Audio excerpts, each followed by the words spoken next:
So my name's Kashmir. I am one of the new conservation interns at Ascension Island, and we've just been out today doing stranding checks, and we had our first stranding literally this morning, literally just now on this beach. So you might be able to see our tracks over there. So what we do is we go around our main beaches, some of our census beaches, to check if any turtles have come up in the night and got themselves stuck. Sometimes they can be injured, sometimes they can just be really tired from nesting. And yeah, we came to check this beach last, and yeah, we had our first turtle of the season. Hi everyone, I'm Alice. I'm another one of this year's conservation interns, and yeah, just wanted to chat about my first sort of impression of the island.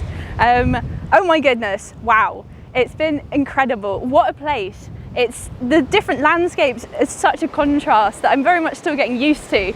It's been fabulous to be working up Green Mountain and sort of the lush climate and the cloud forest, to then being here on beaches such as this, surrounded by clinker and beautiful white sand. It's been amazing. Yesterday, some of us were at Letterbox helping out the seabird team. And that landscape as well was just something totally different lava flows. So yeah, really enjoying it. The community is so lovely and warm, and of course, turtles have been so exciting. So we've been doing a lot of weeding, especially towards the back of beaches where there's a lot of weeds there. And this helps benefit the turtles because when the hatchlings emerge, they can often get caught in these weeds. And other forms of weeding that we've been doing include Mexican thorn clearance, which is an invasive plant that is pretty much all over the island. So yeah, we've been trying to push the Mexican thorn back because it means that when it encroaches forward, there's less beaches for the turtles to nest on, because they do tend to go quite far up the beach to dig body pits and lay their nests. So as turtle interns, throughout the breeding season and the height of turtle season, we will be running turtle tours. This is a really good moment for community outreach. So we take members of the public, visitors and tourists, and we take them out to Long Beach, which is one of our very busy sites for breeding and nesting.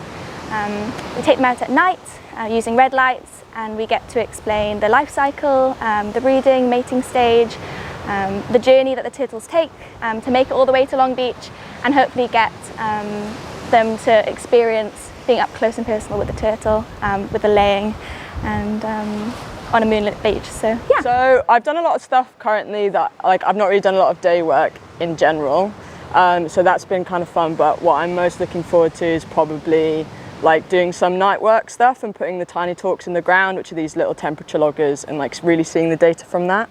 That's more my forte and the stuff that I've really been able to get in on with the data. So I'm really excited to see what that looks like here.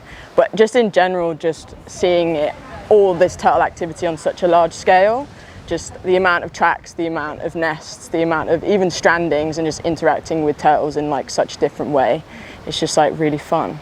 So I'm very excited for everything kind of just to get going. So yeah.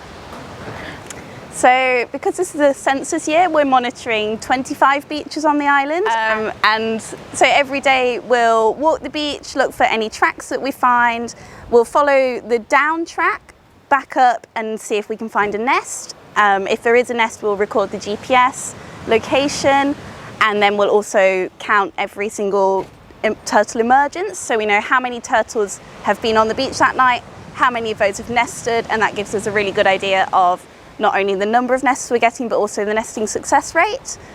We can also see if any turtles have been disturbed on the beaches. Sometimes we'll see very sharp U-turns, which might indicate disturbance, so then we might need to talk to people about how best to go turtle watching safely for them and the animals.